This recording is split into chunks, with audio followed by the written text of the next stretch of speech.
Hemen salam. Sizin bilen tezgah videoda görüşeceğiz. Bugünkü videomuz Numbers in English, yani İngiliz dilindeki sanlar hakkında. Bugünkü videomuz katı ansat veya katı fizika, bu sebepten içini ısıtırmanıza gerek yok. Başlayalım. 1, 2, 2, 3, 4, 5, 6, 7, 7, 8, 9, 10. Önce söyle. 11, 12, 12, 13, 14, 14, 15, 16, 17, 17, 18, 19 ve 20. Bu 20. Terine 20 değil, 20. Bu 20 değil mi? 20 bilen devam edelim. Terine ne? Dostlar şunu öğrenin. 20 bu 20 demek. 21 demek de 20 berine 1 koşar. 21 yani 21 demek. 21 21, 22 22, 23 23, 24 24, 25 25, 26 26, 27 27,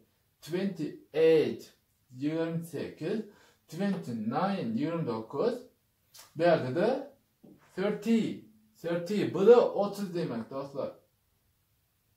Endi şuna için bildik. Kaz bundan sonrakiler da edil sonralı yağdaydı devam etti.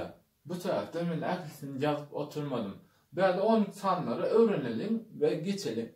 40, 40, 50, 50, 60, 60, 70, 70, 80, 80, 90, 90, 100, bu da 100, yani 100. Şimdi dostlar, şimdi bir yerde 1000 yani 1000, bu 1000 demek dostlar. Şimdi 1 milyon, bu da 1 milyon, 1 milyon bu 1 milyon demek. Bir yerde 1 milyar, bu da 1 bilyon. Bu da ba. Milyon ve bilyon. Bilyon demek 1 milyar demektir dostlar.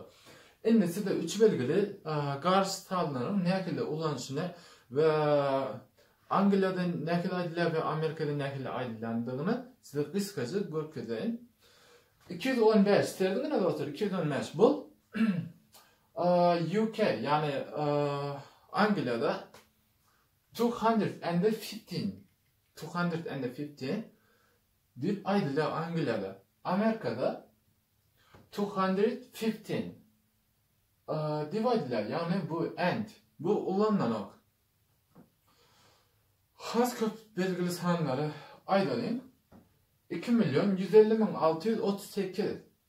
Bu Angliya'da şunlar eller dostlar terinde ne? 2.150.638. Bu Angliya'da şunlar eller dostlar. Amerika'da bu ne kadar? Dün şuradaki entler var ya, ent.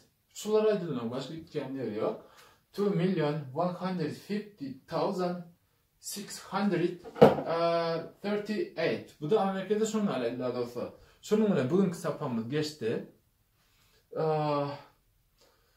Videonu görüp bolanından sonra da ödemez bir goca qaytalamak, yani köprek praktik etmesi ve maslahat veren qaytalamak bilimin en esti bir nakıl var, doğru mu?